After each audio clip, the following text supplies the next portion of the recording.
It's July 1942, and the former White Star liner Britannic is steaming at full speed through a war zone. Aboard her are 7,800 troops destined for battlefields in North Africa. For days now, the ship has hidden from enemy submarines in rain squalls and sailed an unpredictable zigzag course. But now, on a dreary afternoon, the ship's luck has finally run out.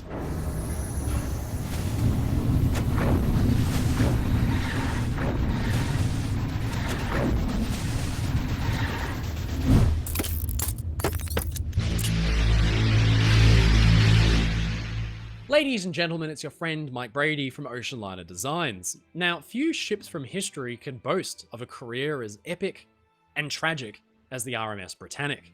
The White Star Line's true pride and joy, Britannic served in 2 world wars and was once a favourite of the rich and famous in peacetime.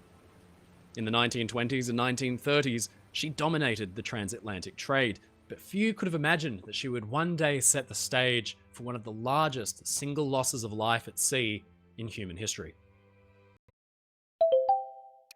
Britannic's story began with the conception of the Olympic-class ships, a trio of ocean liners that would work in tandem to carry passengers across the Atlantic in enhanced standards of comfort and safety.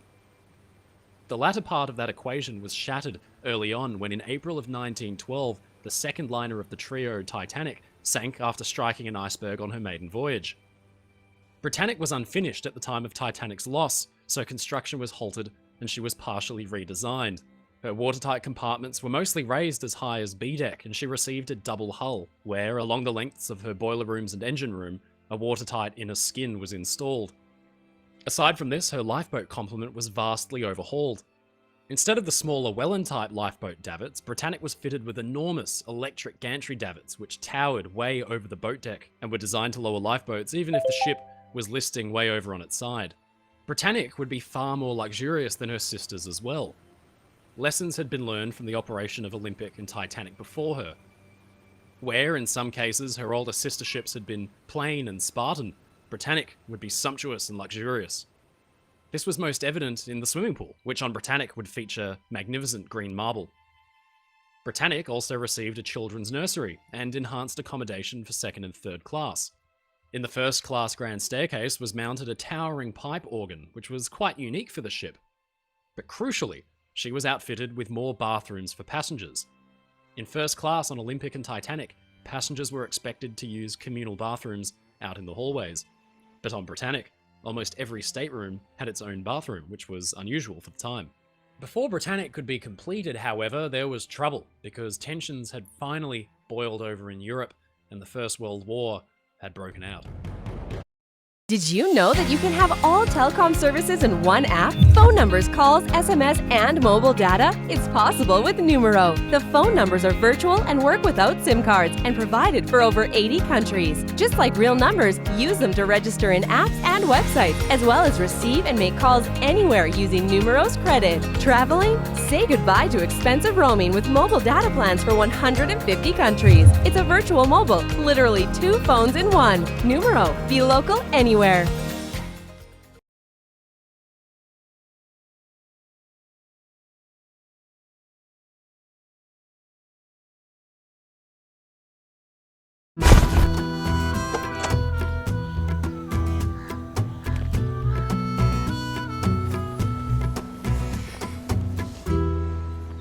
वाह वानी बाबू, नई गाड़ी। लेकिन business में 2 गाड़ियों से क्या होगा? अभी एक और लो, पैसा हमसे ले लो। War had broken out.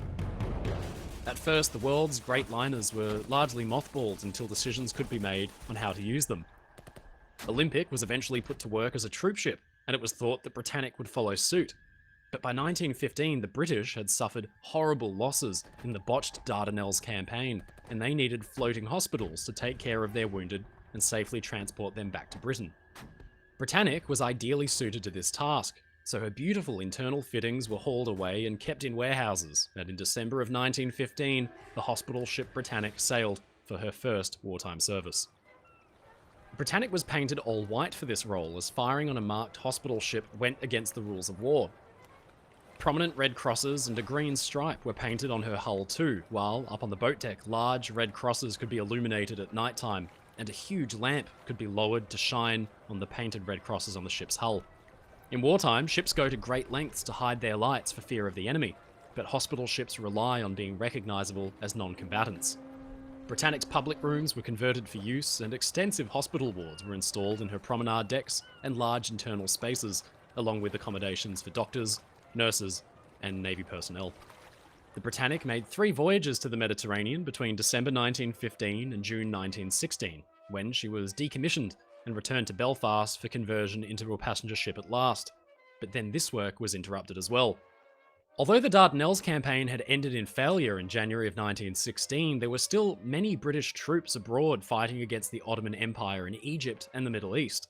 So Britannic was again recalled into service and operated between Southampton and Greece. Her voyages at this time were largely non-eventful, except for a small incident in November 1916, when crew in the forward No. 2 cargo hold heard and felt a distinctive crash as Britannic collided heavily with something in the water. They rushed up on deck, expecting to have to evacuate, but found, strangely, that all was quiet. They reported this to the bridge, and lookouts at the stern were alarmed to see a mine bob to the surface. 2 months earlier, the German submarine U-73 had laid mines in the Kia Channel, where Britannic was now sailing. The ship had hit one dead on with such force that the mine's anchor chains were severed, so it floated freely to the surface. Fortunately for Britannic, the mine was inert and it failed to explode. After the war, when Britannic was dry docked for her refit, a deep indentation in her forward plating was spotted.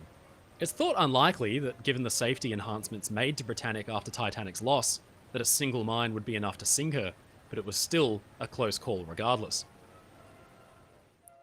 In early 1917, Britannic was overhauled again, this time for a brand new wartime role. With Commonwealth troops in Canada now required to join the fight over in Europe, Olympic and Britannic and their rivals, Aquitania and Mauretania, were put to work on troopship duties, taking thousands of men over to the Western Front. On board Britannic, her hospital beds were replaced with steel bunks, and she was fitted with basic armament for protection. 3 BL 6-inch guns were mounted, 2 forward and 1 aft. Olympic received 4 of the same guns, but because Britannic had a large structure that was built for third class on her stern, she could only carry 1 gun there.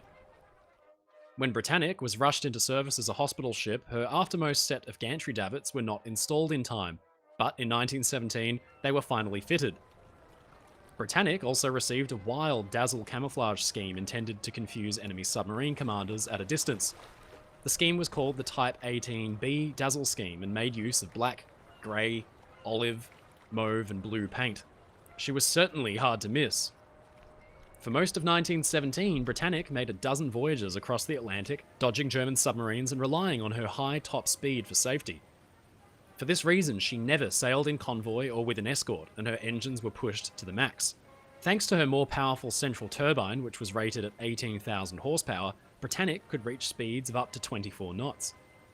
In 1917, her sister ship Olympic famously rammed and sank a German U-boat, but Britannic's trooping voyages were ordinary, save for one occasion when a periscope was thought spotted in the distance and some cursory shots were made to scare the enemy sub away.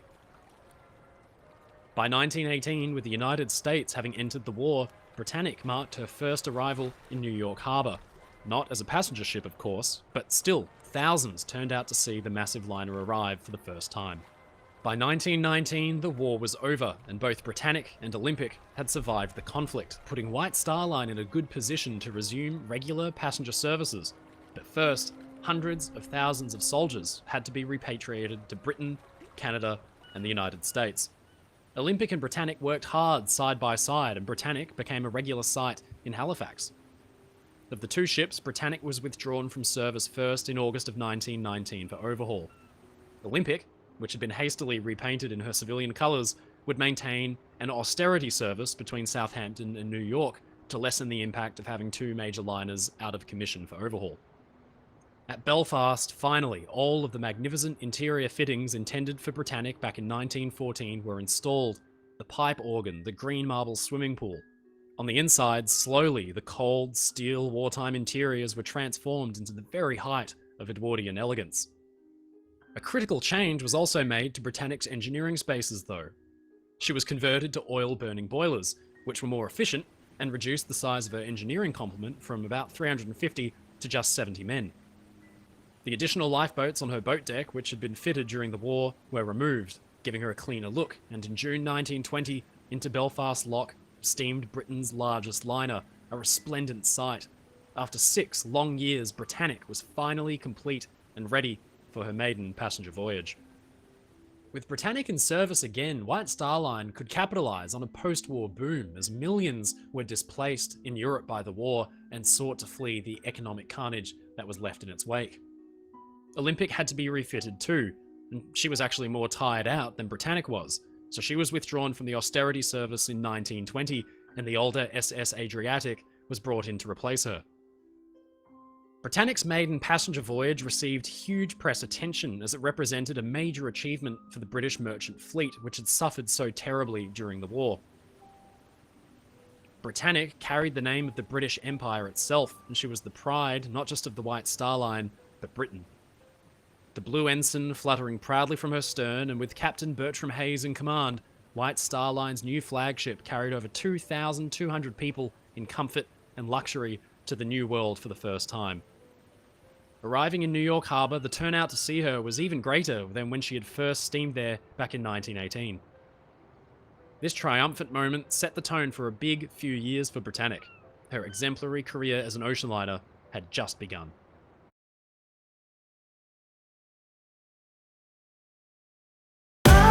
New Colgate Visible White O2. Whiter teeth in 3 days. When people stare at me, I smile out loud.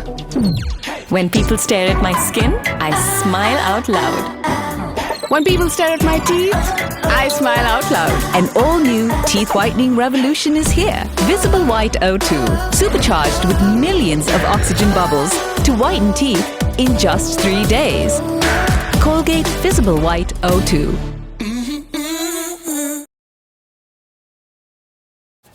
अरे भेज दिया dad ने यार।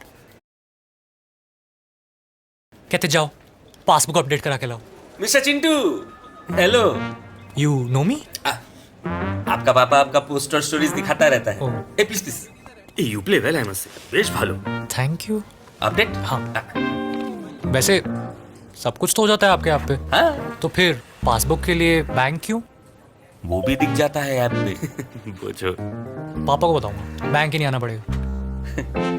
उन्हें सब पता है, वो फिर भी यहाँ आएंगे। क्यों? पासबुक तो घर पे दिख जाएगा, किंतु उनका जोक्स पे हंसने वाला यहीं मिलेगा। रिश्ता आपसे है, सिर्फ ऐप से नहीं। Federal bank, your perfect banking partner.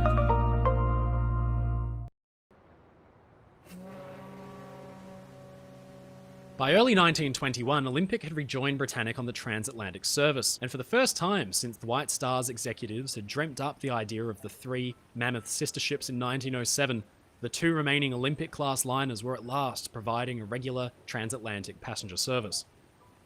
The 2 sisters would often pass at sea, the occasion usually marked with a close run pass-by and blasting of the ship's whistles. It's said that so many passengers crowded the decks of the 2 ships for these occasions that they would list over towards each other as they passed. Olympic and Britannic quickly developed a dedicated clientele, but it was Britannic, with her enhanced first-class accommodations and beautiful interiors, that became the favourite for film stars, the wealthy, and the general public as a whole. Britannic had carried the title as Britain's largest merchant ship, but in 1921, Germany's remaining liners had been acquired as war reparations by the British government, and White Star Line was able to buy the SS Bismarck at a discounted rate. Renamed Majestic, at last, 3 massive White Star liners were operating on the Atlantic. Majestic actually took 2 of Britannic's titles, the largest British merchant ship and also White Star Line's flagship. Accordingly, Commodore Hayes was transferred to the newer ship, but the introduction of Majestic meant the White Star offering now provided passengers 3 distinct flavours of travel to choose from. Olympic, the more austere, attracted the old money and the traditional.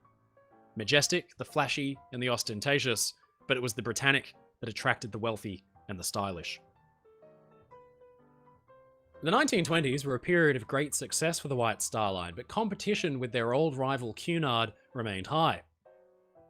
Although they'd lost Lusitania in the war, she was replaced with Majestic's German sister ship, which had been renamed Berengaria by Cunard Line. They too could now operate a 3 superliner service, with Mauretania and Aquitania sailing alongside the newer ship. By the mid to late 1920s, though, the immigrant trade had begun to dry up, as the United States had imposed restrictions on intake. And then the Great Depression brought a killer blow. British industry was devastated. Costs rose, and few could afford expensive transatlantic crossings. Even more worryingly, though, European rival shipping lines had begun to introduce newer and better ships, which totally outclassed the old British liners.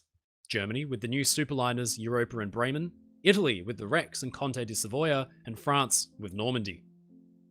By 1932, Britannic's yearly passenger tally had dropped to just 12,000 from the 32,000 it had been in 1928. Britannic and Olympic were both put in for refit to try to attract a upper middle class passenger, with Britannic receiving a cinema and an extended dance floor. Corrosion on the gantry davits after almost 10 years of continual passenger service was found to be extensive, so they were finally removed and Britannic received a more conventional lifeboat layout that was similar to her sister Olympic, the giant gantry davits instead being replaced with Welland quadrant davits. The refits kept Britannic up to date with navigational practices too, as her old Marconi wireless was replaced with a newer set, and an early form of radio-based position-finding navigational aid was installed to work in conjunction with lightships and shore stations. The White Star Line had plans to introduce a new superliner to compete with their German, French and Italian rivals, but construction was halted by the stock market crash in 1929. Similarly, Cunard was working on their own supership, which too had to be halted when funds dried up. The British government here sensed an opportunity to consolidate the two rival companies and therefore focus the efforts of the transatlantic British passenger trade into one conglomerate.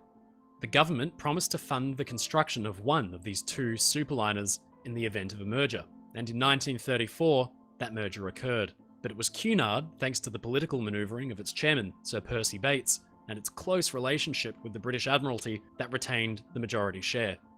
The company was named Cunard White Star, and the old White Star Line's new superliner project was cancelled and scrapped, while Cunard's Hull 534 was completed, eventually becoming the Queen Mary.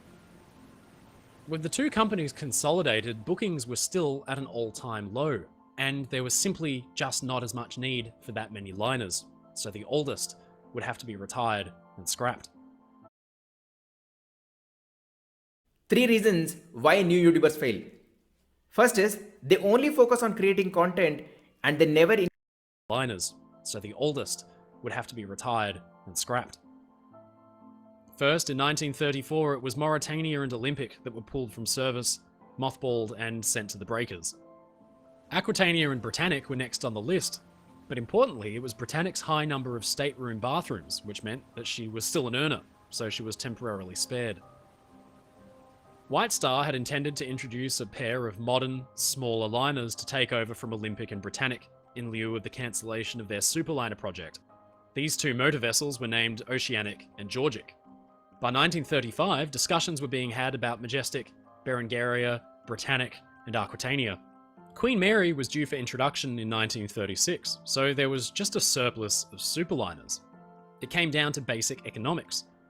But it was Berengaria and Majestic that were suffering from electrical faults, fires, engineering problems, and even serious hull fractures, while Aquitania and Britannic were cheaper, more reliable, and more efficient to run.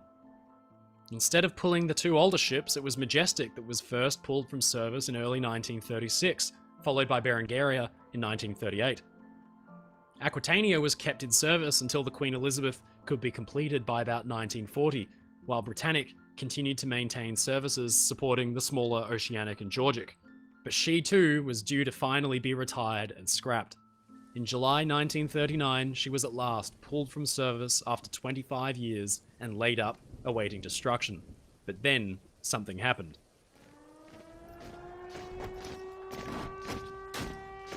Tensions in Europe had been escalating since the Nazis rose to power in 1933, and it was the German invasion of Poland in September 1939, just 2 months after Britannic was laid up, that sparked the outbreak of the Second World War.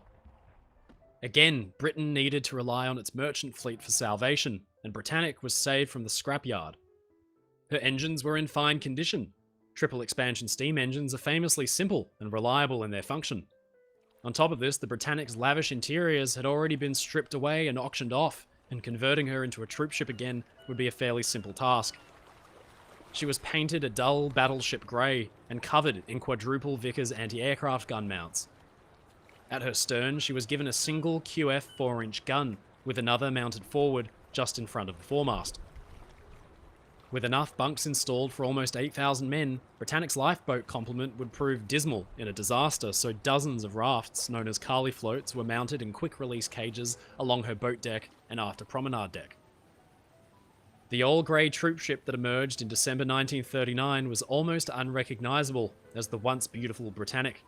In fact, she had even been renamed. In a curious position, because she had been awaiting a purchaser for scrapping, Britannic was actually bought outright by the British Admiralty and was crewed entirely by Royal Navy personnel. Accordingly, she was renamed HMS Resolute and put to war service. To combat magnetic mines, some ships received a degaussing cable, which was essentially a giant copper cable that wrapped around the entire length of the ship connected to its hull. Queen Mary received one of these, and you can clearly see it in photos from the era. But the process was expensive and complicated, so the fitting of degaussing cables was reserved mainly for capital ships. Instead, as she was an older ship, the Resolute would have her magnetic field altered by a process known as wiping. A large electrical cable would be dragged along the hull of Resolute by a smaller ship, which would temporarily negate magnetic mines. Resolute would need to be frequently wiped in this manner for the rest of her wartime career. The next few months saw Resolute sailing in convoys alongside her old rival Aquitania, carrying thousands of troops between England, Scotland, Canada, and North Africa. By late 1941, Japan had entered the war, and Resolute was employed alongside Aquitania, Queen Mary, and Queen Elizabeth in reinforcing Australia and Papua New Guinea. Transatlantic liners, however, just weren't designed for service in hot climates, and for the 7,900 troops aboard Resolute, the conditions were almost unbearable, and the ship's cavernous steel hull became something of an oven. Remarkable photos show Resolute moored in Sydney Harbour, a destination she was never intended to reach by design, but by 1942 she was returned to the Atlantic, all the while dodging German U-boats and aircraft. It was then, in July 1942, that her luck finally ran out. At 1:30 p.m. on July 16, 1942, Resolute was steaming without escort at speed off the coast of South Africa, bound for Simonstown. Aboard her were 7,780 men, predominantly from the 51st Highlander Division destined for North Africa. Unbeknownst to the ship's crew, however, her position had been monitored by U-boats lying in wait for British shipping off the coast. At 1:30, her zigzag course brought her perfectly within the sights of the Type 9 U-boat U-172, commanded by Captain Lieutenant Carl Emmerman. Emmerman fired a spread of 4 torpedoes at an almost perfect 90-degree firing angle.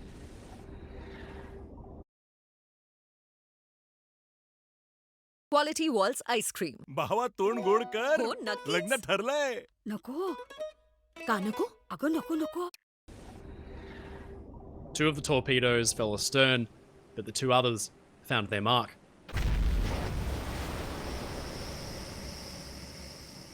Resolute was dealt a crippling blow, with the first torpedo striking just below the 4th funnel in line with the engine rooms, and the second torpedo striking just aft of the mainmast on the bulkhead between 2 watertight compartments. The impact of the 2 almost simultaneous strikes was enormous, and all the safety measures taken in the wake of the Titanic disaster back in 1912 were completely overwhelmed. The inner skin could not hope to hold up against a German torpedo. Many of the engineers on watch at the time of the impact in the engine rooms were eviscerated, and the ship immediately began to take on an enormous amount of water. The automatic watertight doors were engaged by the bridge, but the jarring force of 2 torpedo impacts from the side jammed the watertight doors' rails for most of the compartments aft of the number 3 funnel. With no way to close. Is there anything creepier than a ghost ship? Just imagine finding a whole ship totally deserted, just floating out on the ocean.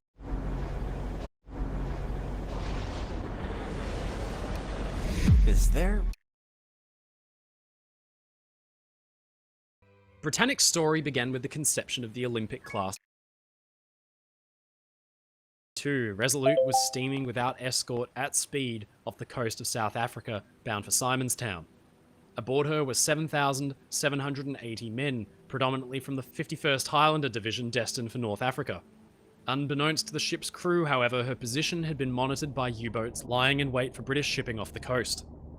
At 1:30, her zigzag course brought her perfectly within the sights of the Type 9 U-boat U-172, commanded by Captain Lieutenant Carl Emmerman. Emmerman fired a spread of 4 torpedoes at an almost perfect 90-degree firing angle. 2 of the torpedoes fell astern, but the 2 others found their mark.